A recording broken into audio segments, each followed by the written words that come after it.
"My dear Miss Ffolliot," she exclaimed. "My dear girl, don't you really know anything about her? Hasn't anybody told you anything?"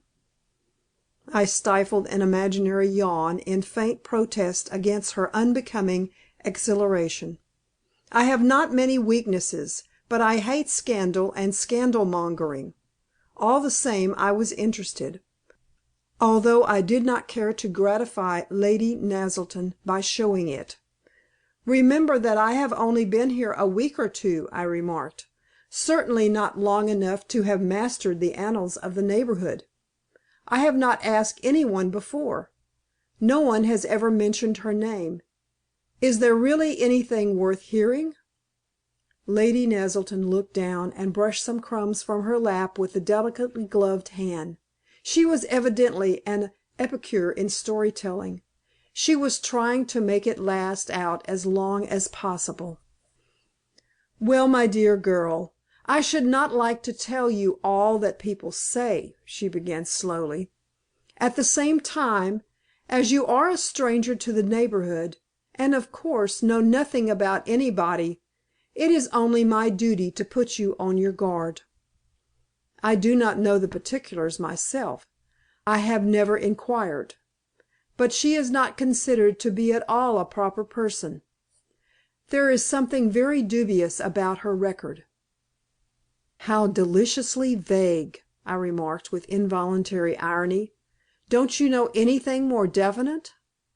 "I find no pleasure in inquiring into such matters," Lady Naselton replied a little stiffly. "The opinion of those who are better able to judge is sufficient for me." "One must inquire, or one cannot or should not judge," I said. "I suppose that there's something which she does or does not do." "It is something connected with her past life, I believe," Lady Naselton remarked. "Her past life! Isn't it supposed to be rather interesting nowadays to have a past?" I began to doubt whether, after all, I was going to be much of a favorite with Lady Naselton. She set her teacup down and looked at me with distinct disapproval in her face. "Amongst a certain class of people it may be," she answered severely. "Not," with emphasis, "in Northshire society. Not in any part of it with which I am acquainted, I am glad to say. You must allow me to add, Miss Ffolliot, that I am somewhat surprised to hear you, a clergyman's daughter, express yourself so." A clergyman's daughter! I was continually forgetting that, and after all it is much more comfortable to keep one's self in accord with one's environment. I pulled myself together and explained with much surprise. "I only asked a question, Lady Naselton. I wasn't expressing my own views. I think that women with a past are very horrid. One is so utterly tired of them in fiction that one does not want to meet them in real life. We won't talk of this at all. I'm not really interested. Tell me about Mr. Deville instead."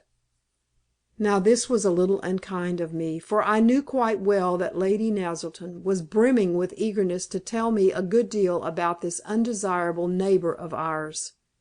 As it happened, however, my question afforded her a fresh opportunity, of which she took advantage.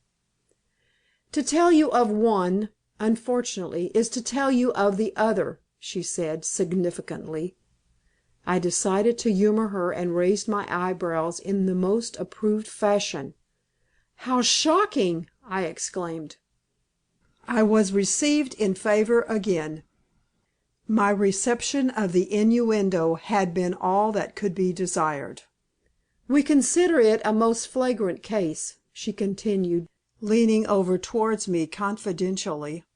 "I am thankful to say that of the two Bruce Deville is the least blamed." "Isn't that generally the case?" I murmured. "It is the woman who has to bear the burden." "And it is generally the woman who deserves it," Lady Naselton answered, promptly. "It is my experience, at any rate, and I have seen a good deal more of life than you. In the present case there can be no doubt about it. The woman actually followed him down here, and took up her quarters almost at his gates whilst he was away."